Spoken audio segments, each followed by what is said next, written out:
साथियों, आप सभी को मान्यवर साहब श्री कांशीराम जी की जयंती की बहुत बहुत शुभकामनाएं। साथियों, मान्यवर जी के दिए राजनीतिक ताकत के जरिए हमारे देश में जो राजनीतिक बदलाव आए हैं, उसके नतीजों को आप सभी लोग अच्छे से जानते हैं। हजारों वर्षों से चली आ रही सत्ता शासन की व्यवस्था में नीचे से ऊपर की तरफ बदलाव करने वाले साहब के राजनीतिक विचार आज के राजनीतिक हालात में बेहद जरूरी है। जब देश की सत्ता केवल दो दलों के बीच बांटने की कोशिश की जा रही है, तो मान्यवर जी के विचारों पर चलने वाले हम सभी अनुयायियों के लिए बहुत जरूरी है कि हम बहुत मजबूती से हम बहुजन समाज के मूल्य सिद्धांतों के साथ खड़े रहें। मैं आप सभी से निवेदन करूंगा कि अक्टूबर 2000 में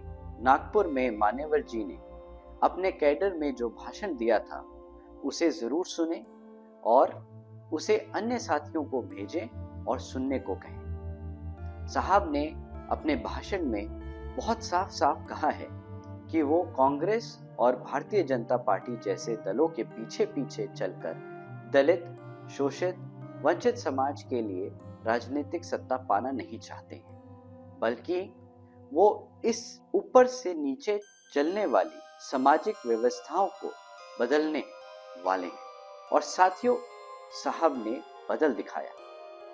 जब 1995 में आदरणीय बहन जी के नेतृत्व में बीएसपी की पहली बार सरकार बनी, तब बहन जी ने अपने कार्यकाल में 50% अनुसूचित जातियों की आबादी वाले 11,524 अंबेडकर गांवों का निर्माण किया, 4 यूनिवर्सिटीज का निर्माण किया और अनुसूचित समाज से आने वाले भूमिहीन साथियों को 7 लाख एकड़ जमीन बांटी।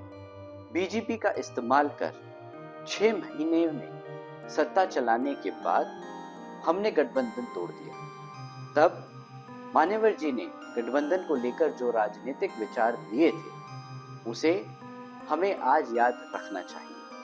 उन्होंने कहा था कि किसी भी गठबंधन को लेकर क्या करना है, ये लगातार सत्ता में रहे कुछ लोग तय नहीं करेंगे, बल्कि जो कभी सत्ता में नहीं रहे, अब वो अपनी शर्तें खुद तय करेंगे। साथियों, हम बाबा साहब डॉक्टर भीमराव अंबेडकर जी के मिशन पर निकले और मान्यवर साहब श्री कांशीराम जी ने शासक बनने की जो राह दिखाई है, उसकी पहली शर्त ये है कि बीएसपी क्या करेगी, वो अब बीएसपी खुद तय करेगी, सत्ता का सुख भोगने वाली पार्टियां नहीं। साथियों, बीएसपी के संस्थापक मान्यवर साहब श्री कांशीराम जी और आदरणीय बहन कुमारी मायावती जी ने देश में जो सामाजिक और राजनीतिक बदलाव लाए हैं, उसे किसी भी कीमत पर कमजोर नहीं होने देना है। बीएसपी के सभी युवा साथियों की ये जिम्मेदारी है कि हम